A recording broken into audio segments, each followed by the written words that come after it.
here is how to diagram subjective complements.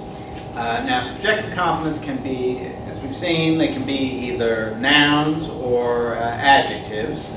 In this sentence here, he was a man with a chip on his shoulder. Okay, our baseline there. He is the subject. There's our subject-verb divider. Was. Now, when we have a subjective complement, remember, if we have a direct object, a perpendicular line ascends from the baseline. If we have a subjective complement, something that looks sort of similar, or it's the same family of signs, we have a diagonal line ascending from the baseline and pointing back towards the subject. So, he was, now what was he? He was man. What kind of man? A man. So that's adjective descending from man. And what kind of man? A man with a chip on his shoulder. So this is an adjectival prepositional phrase, modifying man, with chip. What kind of chip? A chip. I don't even want to do that. Let's just say he's a man with a chip. Skip on the shoulder. We need to move on.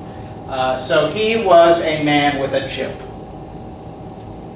Subjective complement, diagonal line ascending towards the subject from the baseline. Okay. The soup tastes foul. We'll just run through a bunch of these. Okay. Soup. The soup. Subject verb. So we got our cross there. Tastes foul. And this is unusual for us. We have an adjective sitting right on the baseline. Normally just nouns and verbs do. But if it's a complement, this should go all the way down. The soup tastes foul. So foul, subjective complement, and adjective. The Germans became impatient.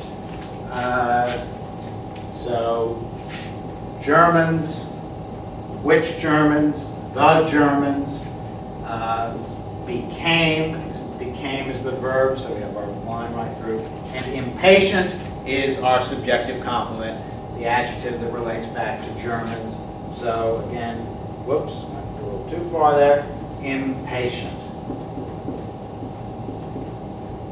So that's how we do subjective complements with these diagonal lines preceding the complement and pointing back to the subject.